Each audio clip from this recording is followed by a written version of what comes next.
bitta mani bas nechta odamni bunaqa qilib faqat o'zini mashina purish qilib mashina terib olgan birortasi bir mashina va hammasi 1000 so'm 500 so'mga krediti to'lalmagan mashinalarni bular olib kelib turib odamlarga sotib shu bilan qolib ketib qassob nima qilsa qilyapti bular.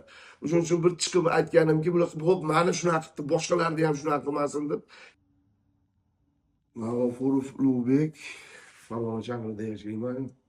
5 bola mahalla fuqaro yig'ini Kamalak 10-uyda yashayman. 10 yildan o'tdi. Mashina olib sotib tadbirkorlik bilan shug'ullanib turamiz. Shu ikkita mashina olib kelib video qilib berib, ikkita bola bor edi. Shu Kirgizlikda mashina sotishardi. Mashinasini reklama qilib berardim, sotib berardim. Mana shunaqa qilib shu 3 oy oldimda yurishdi. Yaqin ukaxon bo'lib olishdi. Qachon desa kelib allaqilib. Keyin yangi yildan 1-2 kun oldin kelishib, aka shu yerda kreditli mashinalarimiz bor.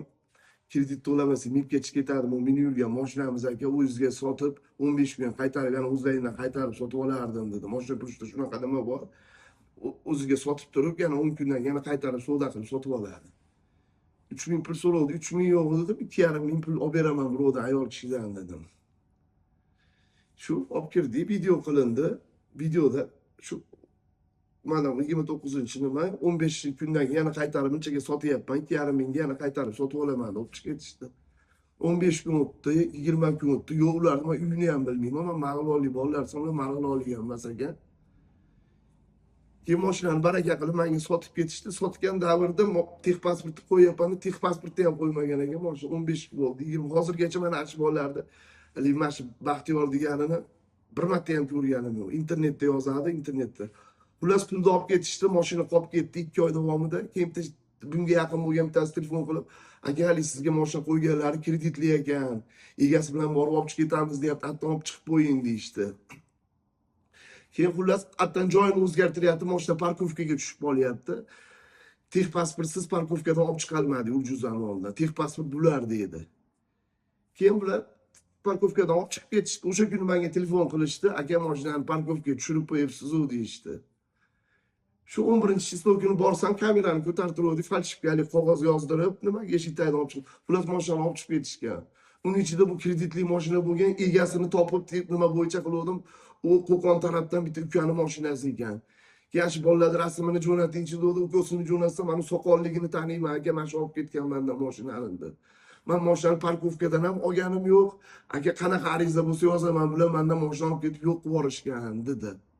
Shu bo'lgan ish. Shu Baxtiyor degan ismga pulni sanab berganman, u soqolga billa ukasi pulni olib ketishganda. Hali biror marta bilan ko'rganim yo'q.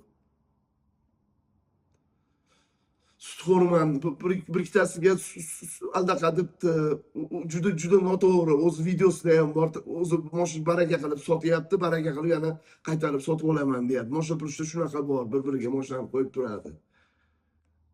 Shu bo'lgan voqea shu, o'shandan beri bularni hali ko'rganim yo'q. Shu yordam berishlaringni iltimos qolaman. Shu Azbek degan ukamga keyin mana shu bo'lgan dardni aytdim, shuna ukaga mana shu bo'lgan ishlarni aytib berdim. Keyin qiziqarli tomoni video qilib pullarni hamma yo'q bo'lgandan keyin men ukaxon qilib juda yaqin oldim. Bu yerga texpasport tashab qo'yapman deb mashinaga texpasportni ham tashamagan ekanda. O'sha uydan joyini jildirayotgan paytda gayt o'skanda o'sha ichidan texpasport yo'q. Keyin mana 2 oy o'tib bir ikkita mashina purish ukalar tanirkan chaqirtirishdi, soqollisi keldi. Bu deydi qo'lida texpasport.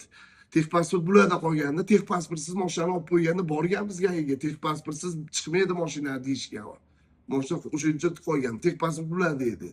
Keyin bular olib chiqib ketyapti. Shu demoqchi bo'lgan gapim.